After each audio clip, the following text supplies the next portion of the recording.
இன்னைக்கு நடந்த புத்தக வெளியீட்டு விழாவில் பங்கேற்க முடியாததுக்கு நீங்க ஒரு ஒரு மிக நீண்ட ஒரு கடிதம் கொடுத்திருந்தீங்க. இருந்தாலும் கூட விஜய் என்ன சொல்லியிருக்காருன்னா, அண்ணன் திருமாவுக்கு ஒரு ப்ரெஷர் இருக்கு, வர முடியல, ஆனா அவருடைய மனம் முழுக்க இங்கதான் இருக்கும்னு நாங்க நம்புறோம்ன்றாரு.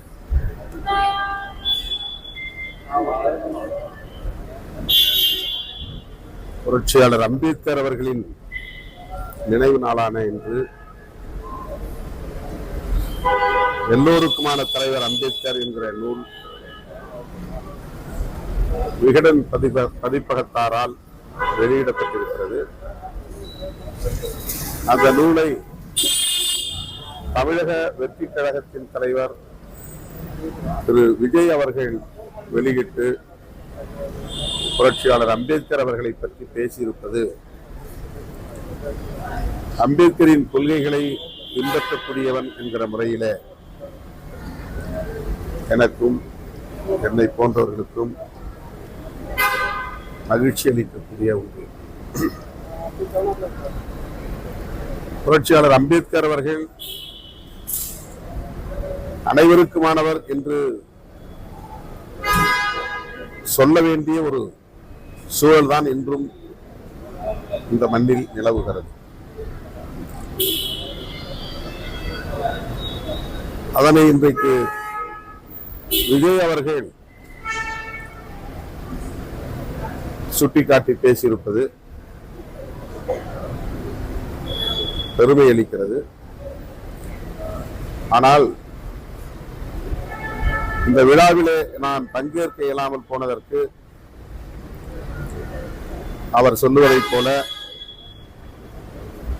எந்த அழுத்தமும் காரணமில்லை. நான் சுதந்திரமாக எடுத்த முடிவு. தொடக்கத்திலேயே விகடன் பதிப்பகத்தாரிடம் நான் இது குறித்து விளக்கி சொல்லி இருக்கிறேன்.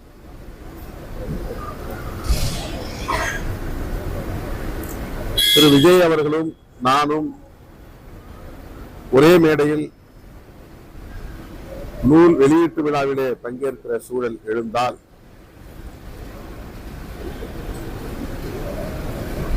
இதை வைத்து அரசியல் செய்யக்கூடிய சிலர் அல்லது அதற்கான செயல் திட்டத்தை வகுத்து காத்துக் கொண்டிருக்கிற சிலர் திரிபுவாதம் செய்வதற்கும் திசை திருப்புவதற்கும் வாய்ப்பு இருக்கிறது. ஆகவே அதற்கு இடம் தரக்கூடாது என்கிற அடிப்படையில் ஒரு தொலைநோக்கு பார்வையோடு தான் இந்த முடிவை நான் எடுத்திருக்கிறேன் என்பதை அவர்களுக்கு விளக்கி சொல்லியிருக்கிறேன். விஜய் அவர்கள் குறிப்பிடுவதைப் போல திராவிட முன்னேற்ற கழகமோ அல்லது திமுக தலைமையிலான கூட்டணி கட்சிகளோ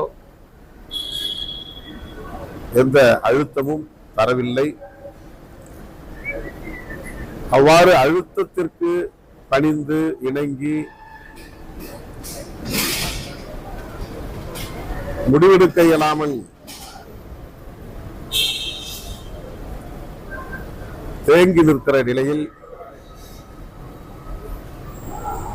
விடுதலை சிறுத்தைகள் இல்லை அல்லது திருமாவளவன் இல்லை.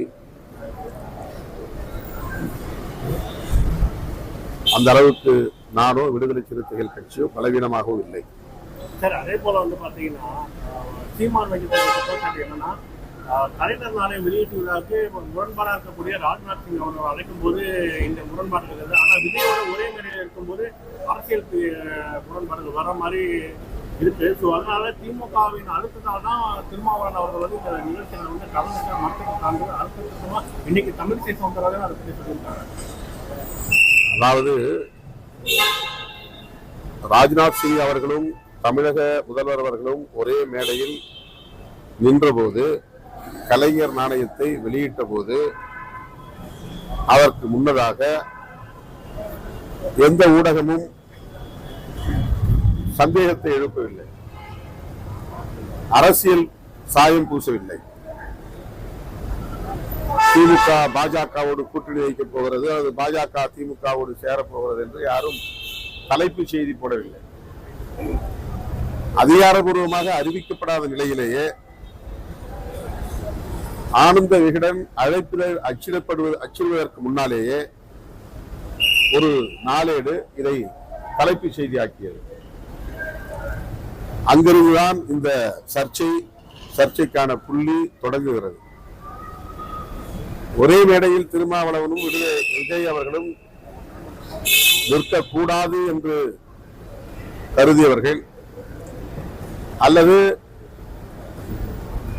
இப்படி திருமாவளவன் விஜயோடு போகிறாரா என்ற சந்தேகத்தை திமுக கூட்டணியிலே ஏற்படுத்த விரும்பியவர்கள் இந்த சர்ச்சைக்கு பிள்ளையார் சொல்லி போட்டார்கள்.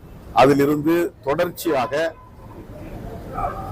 தேவையே இல்லாத ஒரு சூழலிலும் கூட திருமாவளவன் போவாரா போக மாட்டாரா, விஜய் திருமா இருவரும் ஒரே மேடையில் இருப்பார்களா மாட்டார்களா என்று ஒரு மாத காலத்திற்கு தொடர்ந்து விவாதம் நடத்தியவர்கள் யார்? திமுக காரர்களா, திமுக கூட்டணியில் இருந்தவர்களா, அல்லது விடுதலை சிறுத்தைகள் கட்சியை சார்ந்தவர்களா? இல்லை. இந்த பின்னணியை ஆராய வேண்டிய தேவை இருக்கிறது. ஒரு நூல் வெளியீட்டு விழாவை அரசியல் நிகழ்ச்சியாக மாற்றுவதற்கு ஏற்கனவே அவர்கள் முடிவெடுத்து விட்டார்கள், மடைமாற்றம் செய்து விட்டார்கள். மீண்டும் அவர்களுக்கு ஒரு வாய்ப்பு கொடுக்க கூடாது, வெறுவாய்க்கு அவள் கொடுத்த கதையாக மாறிவிடும் என்ற நிலையில் சுதந்திரமாக நான் எடுத்த முடிவு. இதில் எந்த அழுத்தமும் இல்லை. 200 இடங்களில் இருமாப்புடன் வெல்வோம் அப்படின்னு சொல்லிட்டு இருக்காங்க. ஆனா அதுக்கு மக்கள் மைனஸ் பாடம் புகட்டுவார்கள் விஜய் பேசுறாரு. அதே மேடையில பன்னராட்சி முறைக்கு முடிவு கட்டுவோம், ஒரு தலித் கருத்தியல் சிந்தனை கொண்ட ஒருவர் முதலமைச்சராக வர வேண்டும்னு ஆதவ் அர்ஜுன் பேசுறாரு. 2 பேருடைய ஆதவ் அர்ஜுன் அவர்கள் பேசிய கருத்தில் எனக்கு உடன்பாடு இல்லை. அவர் என்ன நோக்கத்தில் அதை சொன்னார் என்று எனக்கு விளங்கவில்லை. அந்த கருத்தை நான் மறுக்கிறேன். விடுதலை சிறுத்தைகள் கட்சி மறுக்கிறது. ஒரு முதலமைச்சராக தலித்து வர வேண்டும்ங்கிறதும் உங்களுடைய கோரிக்கை. அதே மாதிரி ஒரு ஆட்சியில் பங்கு, அதிகாரத்தில் பங்குங்கிறது ஒரு நீண்ட காலமாக 25 ஆண்டு கால கோரிக்கை. அதை தான் ஆதவ் முன்வைக்கிறாரு. அதாவது நம்முடைய கொள்கை சாதி ஒழிப்பு. ஆனால் உடனடியாக அது சாத்தியமா என்றால் இல்லை. அதே போல நம்முடைய கொள்கை சமத்துவம். ஆனால் உடனடியாக அது சாத்தியமா என்றால் இல்லை. அதுபோல எளிய மக்களுக்கு அதிகாரம் வேண்டும் என்பது நம்முடைய கொள்கை, நம்முடைய நிலைப்பாடு, நம்முடைய விருப்பம், நம்முடைய வேட்கை. ஆனால் அது உடனடியாக சாத்தியமா என்றால் அதற்கான சூழல் தமிழகத்தில் இன்னும் கனியவில்லை என்பது என்னுடைய கருத்து. நாங்கள் ஏற்கனவே அந்த நிலைப்பாட்டை கொண்டிருக்கிறோம் என்பது உண்மைதான். 25 ஆண்டுகளுக்கு முன்னரே இதை நான் மேடைகளில் ஓப்பனார் அவர்களை வைத்துக் கொண்டு பேசியிருக்கிறேன். ஆனால் இன்னும் தமிழகத்தில் அதற்கான சூழல் உருவாகவில்லை என்பதுதான் யதார்த்தமான உண்மை. எனவே ஒரு இலக்கை நோக்கி நாம் பயணிக்கிற போது சாத்தியக்கூறுகளையும் கணக்கில் எடுத்துக் கொண்டுதான் திட்டமிட முடியும். நம்முடைய நோக்கம் என்னவாக வேண்டுமானாலும் இருக்கலாம். ஆனால் நடைமுறை சிக்கல்களை எவ்வாறு எதிர்கொண்டு அவற்றை நிறைவேற்றுவது, அந்த இலக்கை எட்டுவது என்பதில் நாம் வகுக்கிற புத்தியை பொறுத்துதான் அது அமையும். இப்போது ஆதவ் அர்ஜுன் அவர்கள் சொல்லுவது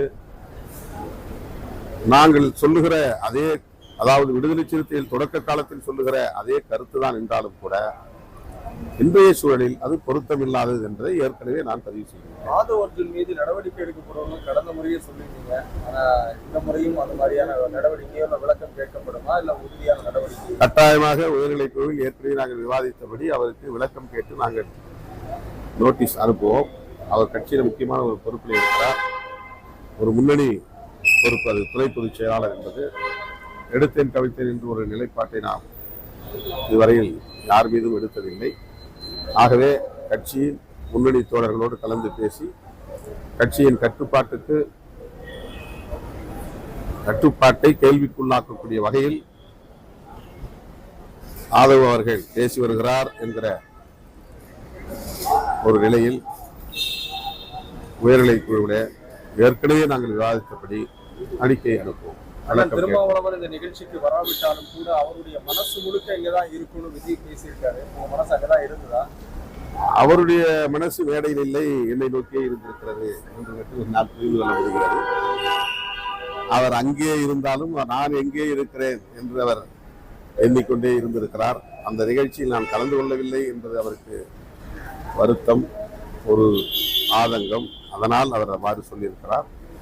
மற்றபடி எனக்கு எந்த நெருடலும் இல்லை. நான் சுதந்திரமாக எடுத்த முடிவு, கட்சியின் நலன் கருதி, கூட்டணியின் நலன் கருதி, சனாதன சக்திகளின் சூழ்ச்சிக்கு பலியாகாமல் இருக்க வேண்டும் என்கிற உறுதிப்பாட்டோடு எடுத்த முடிவு. அதே போல இந்த வேங்கை விஷயத்துல தற்பொழுது வரைய திராவிட பேசக்கூடிய அரசு அந்த விஷயத்துல எந்த ஒரு நடவடிக்கையும் எடுக்கவில்லை அப்படின்ற மாதிரி சொல்லியிருக்காரு. அதே போல நேற்று பாத்தீங்கன்னா இந்த பல்லாவரம் பகுதியில் விஷயத்துல 3 நபர்கள் இறந்திருக்காங்க. அதில் அமைச்சர் ராம்மோகன் மக்கள் மீது தான் குடியிருப்பது போன்ற ஒரு குற்றச்சாட்டு மக்கள் மீதே திருப்பியிருக்காரு. ஆனா இது பாத்தீங்கன்னா முழுக்க நிர்வாகத்தோட தெரிவித்து அண்ணாமலை எடப்பாடி உள்ளிட்டவர்கள் கண்ண வேங்கவேல் பிரச்சனையை பொறுத்தவரையில் விடுதலை சிறுத்தைகள் கட்சி அடுத்தடுத்து பல போராட்டங்களை நடத்தி இருக்கிறது. தமிழக அரசுக்கு அது குறித்த கோரிக்கையை வைத்திருக்கிறது, அழுத்தம் கொடுத்திருக்கிறது. அதன் பிறகுதான் வழக்கமான போலீஸ் விசாரணை இல்லாமல் சிபிசிஐடி விசாரணைக்கு அது மாற்றப்பட்டது. சிபிசிஐடி விசாரணையில என்ன முன்னேற்றம் ஏற்பட்டிருக்கிறது என்பது குறித்து நாங்கள் முதல்வரிடத்தில் கேட்டிருக்கிறோம். அதில் சில தேக்கம் உள்ளதை எங்களுக்கு விளக்கி இருக்கிறார்கள். அதை மூடி மறைக்க வேண்டிய, குற்றவாளிகளை காப்பாற்ற வேண்டிய தேவை திமுகவுக்கோ அல்லது தமிழ்நாடு அரசுக்கோ இல்லை என்பதை எங்களிடத்தில் அதிகாரிகள் விளக்கி இருக்கிறார்கள். விடுதலை சிறுத்தைகள் மட்டும் இன்றி எல்லா கட்சியினரும் அதை பேச வேண்டும் என்பதுதான் எங்களுடைய எதிர்பார்ப்பும் கூட. வேங்கவேல் பிரச்சனை பற்றி விஜய் பேசுகிறார் என்றால் அதை வரவேற்க நாங்கள் கடமைப்பட்டிருக்கிறோம். ஆனால் அதிமுகவோ அல்லது வேறு எதிர்கட்சிகளோ வேங்கவேல் பிரச்சனையில் ஏன் குற்றவாளிகளை கைது செய்யவில்லை என்று எந்த போராட்டங்களையும் அவர்கள் எடுக்கவில்லை. திருமாவளவன் ஏன் இன்னும் அங்கே ஒட்டி கொண்டிருக்கிறார் என்று மட்டும்தான் கேள்வி எழுப்புகிறார்கள். அதாவது வேங்கவேல் பிரச்சனையில் குற்றவாளி ஏன் கைது செய்யப்படவில்லை என்பதெல்லாம் அவர்களுக்கு கவலை இல்லை. வேங்கவேல் பிரச்சனையில் யாரும் கைது செய்யப்படவில்லை என்றால் திருமாவளவன் மட்டும்தான் கவலைப்பட வேண்டும், திருமாவளவன் மட்டும்தான் ஆத்திரப்பட வேண்டும், திருமாவளவன் அந்த கூட்டணியிலிருந்து வெளியே வர வேண்டும் என்ற ஒரு பொது கருத்து இங்கே உருவாகி இருக்கிறது. வேங்கவேல் பிரச்சனை மனிதாபிமானத்திற்கு எதிரானது. அதை கண்டிக்கவும் அதை எதிர்த்து போராடவும் அதிமுகவுக்கு பொறுப்பு இல்லையா அல்லது இதர எதிர்கட்சிகளுக்கு பொறுப்பு இல்லையா? அவர்கள் யார் எங்கே போராட்டம் நடத்தியிருக்கிறார்கள்? அவர்கள் ஏன் போராட்டம் நடத்தவில்லை என்று யாரும் ஏன் கேள்வி எழுப்பவில்லை? திருமாவளவன் ஏன் அங்கே ஒட்டி கொண்டிருக்கிறார் என்று மட்டும் கேள்வி எழுப்புகிறார்கள். ஆக அவர்கள் நோக்கம் குற்றவாளிகள் கைது செய்யப்பட வேண்டும் என்பதில்லை. திமுக கூட்டணியிலிருந்து திருமாவளவன் வெளியேற வேண்டும், அதற்கு இது ஒரு சாக்கு. இதை ஒரு குற்றச்சாட்டாகத்தான் முன்வைக்கிறார்கள். அதுபோல் இல்லாமல் உண்மையிலேயே வேங்கவேலில் பாதிக்கப்பட்ட மக்களுக்கு நீதி கிடைக்க வேண்டும் என்று விஜய் அவர்கள் குரல் கொடுப்பாரையானால் அதை நாங்கள் வரவேற்க கடமைப்பட்டோம்.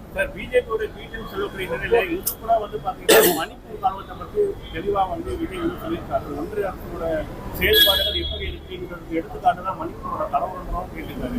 ஆனா தற்பொழுது தமிழகத்துல அவருடைய பிஜேபியோட நீதிமன்றா செயல்படுற மாதிரி ஒரு சில அரசியல் கட்சிகள் கூறிட்டு வராங்க. மணிப்பூர் விஷயத்திற்கு நாங்கள் எல்லாம் போராட்டம் எடுத்திருக்கிறோம்.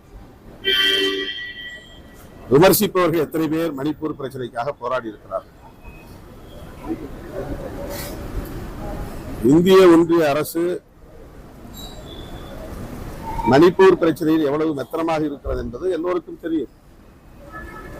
ஆனால் தமிழ்நாட்டில் ஓரிரு கட்சிகளை தவிர, ஒரு சில கட்சிகளை தவிர வேறு யாரும் அதை எதிர்த்து பெரிதாக போராடவில்லை, அலட்டிக் கொள்ளவில்லை. திமுக அரசை குறை கூற வேண்டும், அதை மட்டும் கூறினால் சரியாக இருக்காது என்று அவ்வப்போது பிஜேபியை எதிர்ப்பதை போலவும் சில பேர் தொட்டு காட்டுகிறார்கள்.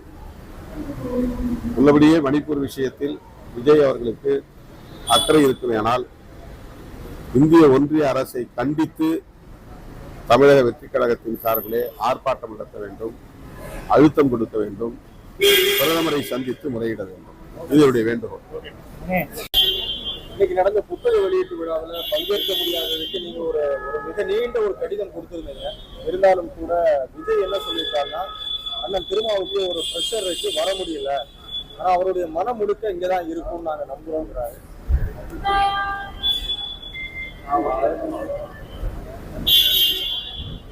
புரட்சியாளர் அம்பேத்கர் அவர்களின் நினைவு நாளான இன்று எல்லோருக்குமான தலைவர் அம்பேத்கர் என்கிற நூல் விகடன் பதிப்பகத்தாரால் வெளியிடப்பட்டிருக்கிறது. அந்த நூலை தமிழக வெற்றிக் கழகத்தின் தலைவர் திரு விஜய் அவர்கள் வெளியிட்டு புரட்சியாளர் அம்பேத்கர் அவர்களை பற்றி பேசியிருப்பது அம்பேத்கரின் கொள்கைகளை பின்பற்றக்கூடியவன் என்கிற முறையில எனக்கும் என்னை போன்றவர்களுக்கும் மகிழ்ச்சி அளிக்கக்கூடிய ஒன்று. புரட்சியாளர் அம்பேத்கர் அவர்கள் அனைவருக்குமானவர் என்று சொல்ல வேண்டிய ஒரு சூழல் தான் இன்றும் இந்த மண்ணில் நிலவுகிறது.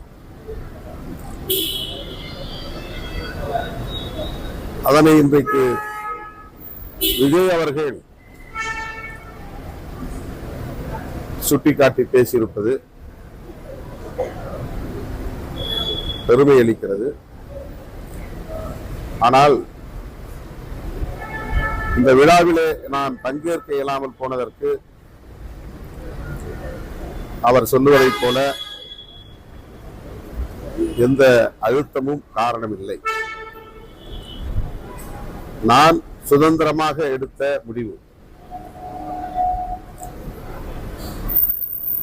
தொடக்கத்திலேயே விகடன் பதிப்பகத்தாரிடம் நான் இது குறித்து விளக்கி சொல்லி இருக்கிறேன்.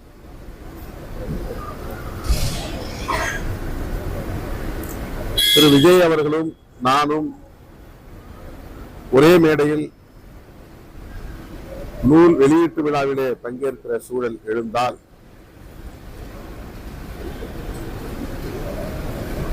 இதை வைத்து அரசியல் செய்யக்கூடிய சிலர் அல்லது அதற்கான செயல் திட்டத்தை வகுத்து காத்துக் கொண்டிருக்கிற சிலர் திரிபுவாதம் செய்வதற்கும் திசை திருப்புவதற்கும் வாய்ப்பு இருக்கிறது. ஆகவே அதற்கு இடம் தரக்கூடாது என்கிற அடிப்படையில் ஒரு தொலைநோக்கு பார்வையோடு தான் இந்த முடிவை நான் எடுத்திருக்கிறேன் என்பதை அவர்களுக்கு விளக்கி சொல்லியிருக்கிறேன். விஜய் அவர்கள் குறிப்பிடுவதைப் போல திராவிட முன்னேற்ற கழகமோ அல்லது திமுக தலைமையிலான கூட்டணி கட்சிகளோ எந்த அழுத்தமும் தரவில்லை. அவ்வாறு அழுத்தத்திற்கு பணிந்து இணங்கி முடிவெடுக்க இயலாமல் தேங்கி நிற்கிற நிலையில் விடுதலை சிறுத்தைகள் இல்லை அல்லது திருமாவளவன் இல்லை. அந்த அளவுக்கு நானோ விடுதலை சிறுத்தைகள் கட்சியோ பலவீனமாகவும் இல்லை. சார், அதே போல பாத்தீங்கன்னா சீமான் வைக்கப்பட்ட என்னன்னா கலைஞர் நாளை வெளியீட்டு விழாவுக்கு முரண்பாடாக இருக்கக்கூடிய ராஜ்நாத் சிங் அவர்கள் அழைக்கும் போது இந்த முரண்பாடுகள் இருக்குது. ஆனால் விஜயோட ஒரே மேடையில் இருக்கும்போது அரசியலுக்கு முரண்பாடுகள் வர மாதிரி இருக்கு. ஸோ அதனால திமுகவின் அழுத்தத்தால் தான் திருமாவளவன் அவர்கள் இந்த நிகழ்ச்சியில் கலந்துட்டு மற்ற அழுத்தமா இன்னைக்கு தமிழிசை சவுந்தரராஜன் அதை பற்றி சொல்லியிருக்காங்க. அதாவது ராஜ்நாத் சிங் அவர்களும் தமிழக முதல்வர் அவர்களும் ஒரே மேடையில் நின்றபோது கலைஞர் நாணயத்தை வெளியிட்ட போது அதற்கு முன்னதாக எந்த ஊடகமும் சந்தேகத்தை எழுப்பவில்லை, அரசியல் சாயம் பூசவில்லை. திமுக பாஜகவோடு கூட்டணி வைக்கப் போகிறது, அது பாஜக திமுகவோடு சேரப்போகிறது என்று யாரும் தலைப்புச் செய்தி போடவில்லை. அதிகாரபூர்வமாக அறிவிக்கப்படாத நிலையிலேயே ஆனந்த விகடன் அழைப்பிதழ் அச்சிடுவதற்கு முன்னாலேயே ஒரு நாளேடு இதை தலைப்புச் செய்தியாக்கியது. அங்கிருந்துதான் இந்த சர்ச்சைக்கான புள்ளி தொடங்குகிறது. ஒரே மேடையில் திருமாவளவனும் விஜய் அவர்களும் நிற்கக்கூடாது என்று கருதியவர்கள், அல்லது இப்படி திருமாவளவன் விஜயோடு போகிறாரா என்ற சந்தேகத்தை திமுக கூட்டணியிலே ஏற்படுத்த விரும்பியவர்கள் இந்த சர்ச்சைக்கு பிள்ளையார் சொல்லி போட்டார்கள். அதிலிருந்து தொடர்ச்சியாக தேவையே இல்லாத ஒரு சூழலிலும் கூட திருமாவளவன் போவாரா போக மாட்டாரா, விஜய் திருமா இருவரும் ஒரே மேடையில் இருப்பார்களா மாட்டார்களா என்று ஒரு மாத காலத்திற்கு தொடர்ந்து விவாதம் நடத்தியவர்கள் யார்? திமுக காரர்களா, திமுக கூட்டணியில் இருந்தவர்களா, அல்லது விடுதலை சிறுத்தைகள் கட்சியை சார்ந்தவர்களா? இல்லை. இந்த பின்னணியை ஆராய வேண்டிய தேவை இருக்கிறது.